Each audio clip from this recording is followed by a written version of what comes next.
ಎಲ್ರಿಗೂ ನಮಸ್ಕಾರ. ನಾವು ಲಕ್ಕಪ್ಪ ಜಿಡ್ಡಿಮಣಿ ಅನ್ನದಾತ ಅಗ್ರೋ ಕೇಂದ್ರ ನಿಪ್ನಾಳ್. ನಾವು ಎಲ್ಲಿ ಬಂದಿದ್ದೀವಿ ಅಂತಂದ್ರೆ ಸರ್ ಇದು ಯಾವ ಊರು ಸರ್? ಇದು ಕಡಿಬಿ ರೀ, ಯರಗಟ್ಟಿ ತಾಲೂಕು. ಕಡಿಬಿ ಶಿವಾಪುರ ಅಂತ ಹೇಳ್ರಿ. ಇವರು ಡಾಕ್ಟರ್ ಈಶ್ವರ್ ನಿಗನಾಳ್ ಅಂತ ಹೇಳ್ರಿ. ಇವರು ಬಂದು ಆ್ಯಕ್ಚುಲಿ ಮೆಳವಂಕಿ ಅವರು ಇಲ್ಲಿ ಹೊಸದಾಗಿ ಲ್ಯಾಂಡ್ ಖರೀದಿ ಮಾಡಿ ಇಲ್ಲಿ ಹೊಸದಾಗಿ ಶುಗರ್ ಕೇನ್ ಪ್ಲಾಂಟಿಂಗ್ ಮಾಡಿದ್ದಾರೆ. ಅವ್ರದ್ದು ಕಬ್ಬಿಗೆ ನಾವು ಫಸ್ಟ್ರಿಂದ ಇಲ್ಲಿವರೆಗೂ ಟೋಟಲ್ ಟ್ರೀಟ್ಮೆಂಟ್ ನಾವು ಅನ್ನದಾತ ಅಗ್ರೋ ಕೇಂದ್ರ ಕಡೆಯಿಂದ ಕೊಡ್ತಾ ಇದ್ದೀವಿ. ನೆಕ್ಸ್ಟ್ ಇದ್ರ ಬಗ್ಗೆ ಟೋಟಲ್ ಏನು ಎಕ್ಸ್ಪೀರಿಯನ್ಸು, ಯಾವ ಥರ ಮರಿ ಐತಿ, ಬೆಳೆ ಯಾವ ಥರ ಬರಾಕತೈತಿ ಅಂದ್ರೆ ಈ ಸರ್ನ ಕೇಳೋಣಂತ. ಈಗ ಸರ್, ಈಗ ಟೋಟಲ್ ನೀವು ಪ್ಲಾಂಟಿಂಗ್ ಸಸಿ ಎಲ್ಲಿಂದ್ರ ತಂದಿರಿ? ಇನ್ಸಲ್ ಕರಂಜಿ ಕುಂಬಾರ ನರ್ಸರಿ ಅಂದ್ರೆ ಇವರ ಸಸಿಗಳು ತಂದಾರೆ. ಟೋಟಲ್ ಎಷ್ಟು ತಂದಿದ್ರಿ? ಟೋಟಲ್ 25,000 ತಂದಿದ್ರಿ. ಟೋಟಲ್ 25,000 ಸಸಿ ತಂದಿದ್ದಾರೆ ರೀ. ಅವರ ಬಂದು ಪ್ಲಾಂಟಿಂಗ್ ಮಾಡಿ ಹೋದ್ರು. ಹಾಂ, ಪ್ಲಾಂಟಿಂಗ್ ಮಾಡಿದ ನಂತರ ನಿಮ್ಗೆ ಯಾವ ಥರ ಐತ್ರಿ ಪ್ಲಾಂಟಿಂಗ್? ಇನ್ನೂ ಸಸಿ ಹತ್ತಾವ ಇಲ್ಲ ಅಂತ ಕನ್ಫ್ಯೂಷನ್ ಆಗಿದ್ರಿ ನೀವು? 2% ಆಲ್ಮೋಸ್ಟ್ ಎಲ್ಲರೂ ಹೇಳಿದ್ರಿ. 2% ನಷ್ಟು ಸಸಿ ವೇಸ್ಟ್ ಆಕೈತದ ನಾಟೋದಲ್ಲತ್ತ. ಬಟ್ ಅದು ಸಸಿ ಒಂದು ವೇಸ್ಟ್ ಆಗಲಿಲ್ಲ. ಯಾವುದೇ ಗ್ಯಾಪ್ ಒಂದು ವೇಸ್ಟ್ ಆಗಲಿಲ್ಲ ಅನ್ಲಿಕ್ಕೆ ಮೇನ್ ಕಾರಣ ಅಂದ್ರೆ ಅವ್ರು ಬಂದು ಹಚ್ಚಿದ್ ಒಂದನೇದು. ಎರಡನೇದು ನಿಮ್ಮದು ಡ್ರೆಂಚಿಂಗ್ ಏನು ಕೊಟ್ಟಿರಲ್ಲ ನೀವು, 4ನೇ ದಿವ್ಸಕ್ಕೊಂದು ಕೊಟ್ರಿ, ಹೊಳ್ಳಿ 21 ದಿವ್ಸಕ್ಕೊಂದು ಏನು ಕೊಟ್ರಿ. ಆ ಡ್ರೆಂಚಿಂಗ್ನಿಂದ ಒಂದು ಸ್ವಲ್ಪ ಒಣಗಾಕತ್ತಿದ್ವು ರೀ. ಆ ಫಸ್ಟ್ ಡ್ರೆಂಚಿಂಗ್ ಹೊಡೆದಿಂದ ಒಂದು ಒಣಗೋದೆಲ್ಲ ಸ್ಟಾಪ್. ಸರ್ ಹೇಳೋ ಪ್ರಕಾರ ಫಸ್ಟ್ ಏನು ಪ್ಲಾಂಟಿಂಗ್ ಆಯ್ತಲ್ಲ, ಪ್ಲಾಂಟಿಂಗ್ ಆಯ್ತು 3-4 ಡೇಸಿಗೆ ಒಂದು ಸರಿ ಡ್ರೆಂಚಿಂಗ್ ತೊಗೊಂಡಿವಿ. ಡ್ರೆಂಚಿಂಗ್ ಅಂದ್ರೆ ಏನಪ್ಪ ಅಂದ್ರೆ ಹ್ಯೂಮಿಕ್ ಆ್ಯಸಿಡು ಮತ್ತು ನೆಕ್ಸ್ಟ್ ಥೈಮಿಥಾಕ್ಸೋಮಿಥಸ್ ಲಿಕ್ವಿಡ್ ಡ್ರೆಂಚ್ ಮಾಡಿದ್ರೆ ರೂಟ್ ಡೆವಲಪ್ಮೆಂಟ್ ಆಯಿತು. ರೂಟ್ ಡೆವಲಪ್ಮೆಂಟ್ ಆಗೋದ್ರಿಂದ ಯಾವುದೇ ಸಸಿ ಒಣಗೋದಿಲ್ಲ, ಟೋಟಲ್ 100% ನಿಂತೈತಿ. ಮತ್ತು ನೆಕ್ಸ್ಟ್ ನಾವು 20-25 ಡೇಸಿಗೆ ಒಂದು ಡ್ರೆಂಚಿಂಗ್ ಕೊಟ್ಟಿವಿ. ನೆಕ್ಸ್ಟ್ ಯಾವುದು ಓಲಿಯಂ ಫ್ಲೆಕ್ಸಿ ಅಂತ ಡ್ರೆಂಚಿಂಗ್ ಮಾಡಿದ್ವಿ. ಪ್ಲಸ್ 1261 ಕೂಡ ಅವರಿಗೆ ಡ್ರಿಪ್ ಮುಖಾಂತರ ಕೊಡಕ್ಕೆ ಹಚ್ಚಿದ್ವಿ.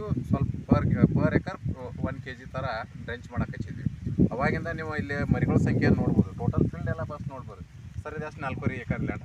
4 ಎಕರೆ 10 ಗುಂಟೆ. ಹಾಂ, 4 ಎಕರೆ 10 ಗುಂಟೆ ಲ್ಯಾಂಡ್. ಟೋಟಲ್ ಎಲ್ಲ ಫೀಲ್ಡ್ ನೋಡ್ಬೋದು ರೀ. ನೀವು ಆಲ್ಮೋಸ್ಟ್ ಎಲ್ಲ ನೀಟಾಗಿ ಕಾಣ್ತೈತೆ ನಿಮಗೆ ಮರಿಗಳ ಸಂಖ್ಯೆನೂ ಇಲ್ಲಿ ನೋಡ್ಬೋದು ರೀ. ಮರಿಗಳ ಸಂಖ್ಯೆ ಕೌಂಟ್ ಮಾಡೋದಾದ್ರೆ 1 2 3 4 5 6 7 8 9 10 11 ಅಂದ್ರೆ 10 12 9 8 ಈ ಥರ ಮ್ಯಾಕ್ಸಿಮಮ್ ಹೈಯೆಸ್ಟ್ ಇಲ್ಲಿ ಮರಿಗಳು ಬಂದಿರೋದಕ್ಕೆ 18ರಿಂದ 20 ಮರಿಗಳು ಕಾಣ್ತವೆ. ಬಟ್ ನಮ್ಗೆ ಎವರೇಜ್ ಒಂದು 10 ಮರಿಗಳು ಹಿಡ್ಕೊಂಡಿದ್ದೀವಿ ನಾವು. ಒಂದು 10 ಟಿಲ್ಲರ್ಸ್ ಕಂಡ್ರೂ ನಮ್ಗೆ ಸಾಕು. ಇಲ್ಲಿ ಟೋಟಲ್ ಇಲ್ಲಿ ಮ್ಯಾನೇಜ್ ಮಾಡ್ತಕ್ಕಂಥವ್ರು ಇವರೆಲ್ಲ ಈ ಫೀಲ್ಡ್ ವರ್ಕರ್ಸ್, ಇವರೆಲ್ಲ ಇಲ್ಲಿ ಮಾಡತ್ತ ಈ ಹೊಲದಾಗೆ ನೀರು ಹಾಯಿಸೋದು, ಫರ್ಟಿಲೈಸರ್ ಹಾಕೋದು ಎಲ್ಲ ಇವ್ರು ಮಾಡ್ತಾರೆ. ಸರ್, ಮತ್ತು ಈ ಬೆಳೆಗಳ ಬಗ್ಗೆ ಏನು ಹೇಳ್ತೀರಿ ನೀವು? ಅಂದ್ರೆ ಏನಿಲ್ರಿ, ನಾನು ಡಾಕ್ಟರ್ ಇರೋದ್ರಿಂದ ಒಕ್ಕಲ್ತನದಾಗ ಏನೋ ನಾಲೆಜ್ ಇದ್ರಕ್ಕಿಲ್ಲ. ಎಲ್ಲ ಪ್ರತಿಯೊಂದೂ ಸಸಿ ಹಚ್ಬೇಕು ಅನ್ನೋದು ಇದ್ರಕ್ಕಿಲ್ಲ ತಲೆಯಾಗ ವಿಚಾರ. ನಮ್ದು ತುಳಿಬೇಕತ್ತಿತ್ತು. ಬಟ್ ನೀವು ಅಡ್ವೈಸ್ ಮಾಡೋದ್ರಿಂದ ಸಸಿ ಹಚ್ಚಿ ಚಲೋ ಆಕೈತೆ ಅಂತ ಹೇಳಿದ್ರಿಂದ ಸಸಿನ ಹಚ್ಚಿದ್ರಿ. ಸಸಿ ಹಚ್ಚಿದ್ದಿಂದ ಟೆನ್ಷನ್ ಇತ್ತು ನಮ್ಗೆ, ಹೆಂಗೆ ಮ್ಯಾನೇಜ್ ಮಾಡೋದ. ಸಸಿ ಹಚ್ಚಿದ್ರೆ ಅವ್ನು ಕೂಸಿನ ಗತೆ ಮ್ಯಾನೇಜ್ ಮಾಡಬೇಕು, ಹೋಗ್ಕಾವು ಅಂತ ಎಲ್ಲರೂ ಹೆಚ್ಚಾಕತ್ತಿದ್ರು. ಬಟ್ ನಿಮ್ಮದು ಏನು ಕರೆಕ್ಟ್ ಅಡ್ವೈಸ್ ಹಾಕೋತ ಹೋತ್ ನಮ್ಗೆ. ಅನ್ನೆಸೆಸರಿ ಭಾಳ ಹೇಳಿದ್ರು, ಅದನ್ನ ಹಾಕ್ಬೇಕು ಇದನ್ನ ಹಾಕ್ಬೇಕಂತ ಎಲ್ಲರೂ ಹೇಳಿದ್ರಿ. ಜಾಸ್ತಿ ಹಾಕ್ಬೇಕು ನೀವು ಅಂಥೇಳಿ. ಒಂದು 8 ದಿವ್ಸಕ್ಕೊಮ್ಮೆ ಕೊಡಬೇಕು, ವಾರಕ್ಕೊಮ್ಮೆ ಕೊಡಬೇಕು, ಇಷ್ಟು ರೌಂಡ್ ಕೊಡಬೇಕು ಅಂತ ಹೇಳಿದ್ರು. ಅದನ್ನೆಲ್ಲ ನೋಡಿ ಎಂಜಿದ್ದು ನಾವು. ಕಾಸ್ಟ್ ಭಾಳ ಬರ್ತೈತಿ, ಇದನ್ನ ಹೆಂಗೆ ಮ್ಯಾನೇಜ್ ಮಾಡೋದು ಇದನ್ನ. ಮತ್ತು ಇಷ್ಟ ಆತಂದ್ರೆ ನಮ್ದು ಏನು ಇನ್ಕಮ್ ಬರ್ತೈತಿಲ್ಲ, ಅದಕ್ಕಿಂತ ಹೆಚ್ಚು ನಮ್ಮ ಬರೀ ಪ್ರೊಡಕ್ಷನ್ ಖರ್ಚು ಹೆಚ್ಚು ಬರ್ತೈತಿ. ಸರ್, ಟೋಟಲ್ ಹೇಳೋದು ಏನಂತಂದ್ರೆ ಸರ್ ಆ್ಯಕ್ಚುಲಿ ಇವರು ಡಾಕ್ಟರ್, ಹ್ಯೂಮನ್ ಡಾಕ್ಟರ್ ಇವರು. ಈಗ ನೆಕ್ಸ್ಟ್ ಏನಾಗತ್ತಾರೆ ಇವರು ಪ್ಲಾಂಟ್ ಡಾಕ್ಟರ್ ಆಗ್ಬೇಕಂತ ಹೇಳಿ ಇಲ್ಲಿ ಫೀಲ್ಡ್ ಎಲ್ಲ ವರ್ಕ್ ಮಾಡಕತ್ತಿದ್ದಾರೆ. ಸರ್ಗೆ ಫಸ್ಟ್ ಇನ್ಫಾರ್ಮೇಷನ್ ಏನಿತ್ತಪ್ಪ ಅಂತಂದ್ರೆ ಇದನ್ನ ಹೆಂಗೆ ಬೆಳೆಸೋದು, ಸಸಿಗಳು 2 ಫೂಟಿಗೆ ಒಂದು ಹಚ್ಚಾರ ಮರಿಗಳು ಬರ್ತಾವಲ್ಲ, 4 ಫೂಟ್ ಸಾಲೆವಾಗಿ ತುಂಬುದ್ರಿ ಇದು ಅಂತಂದ್ರೆ ಅವ್ರಿಗೆ ಕನ್ಫ್ಯೂಷನ್ ಆಗಿದ್ರು. ಅವ್ರದ್ದು ಪ್ಲ್ಯಾನ್ ಹೇಳ್ತಾರೆ ಕಬ್ಬ ತುಳಿಬೇಕು, ಜಾಸ್ತಿ ಮರಿಗಳು ಬರ್ತಾವಂತ ಈ ಥರ ಐತೆ. ಬಟ್ ನಾವು ಸಜೆಸ್ಟ್ ಮಾಡಿದ್ವಿ 2 ಫೂಟಿಗೆ ಒಂದು ಕಬ್ಬ ಹಚ್ಚ್ರಿ, ನಿಮ್ಗೆ ಎಷ್ಟು ಬೇಕಲ್ಲ ಅಷ್ಟು ಟಿಲ್ಲರ್ಸ್ ಬರ್ತಾವಂತ ಹೇಳಿದ್ವಿ. ಬಟ್ ಸದ್ಯಕ್ಕೆ ಸರ್ ಅಂತ ಖುಷಿ ಇದಾರೆ ಅವ್ರಿಗೆ. ಕ್ರಾಪ್ ನೋಡಿ ಇದನ್ನು ಇನ್ನೂ ನೆಕ್ಸ್ಟ್ ಹಂಗೆ ಕ್ರಾಪ್ ಮೇಂಟೈನ್ ಮಾಡೋಕೆ ಪ್ಲ್ಯಾನ್ ಮಾಡಿದ್ವಿ ನಾವು. ಎಕರೆಕ್ಕೆ ಸಾಧ್ಯ ಆದಷ್ಟು ಜಾಸ್ತಿ ಇಳುವರಿ ತೆಗಿಬೇಕಂತೇಳಿ. ನೆಕ್ಸ್ಟ್ ಇದು ಯಾವ ಥರ ಇಳುವರಿ ಬರ್ತೀವಿ ನೆಕ್ಸ್ಟ್ ನಾವು ನಿಮಗೆ ಮತ್ತೆ ವಿಡಿಯೋ ಮುಖಾಂತರ ತಿಳಿಸ್ಕೊಡ್ತೀವಿ.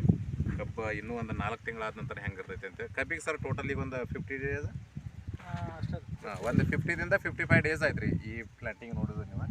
ಬಟ್ ಇಲ್ಲಿವರೆಗೂ ಸ್ಟಿಲ್ ಗ್ರೋತ್ ಚೆನ್ನಾಗೈತಿ, ನಂಬರ್ ಆಫ್ ಟಿಲ್ಲರ್ಸ್ ಚೆನ್ನಾಗೈತಿ.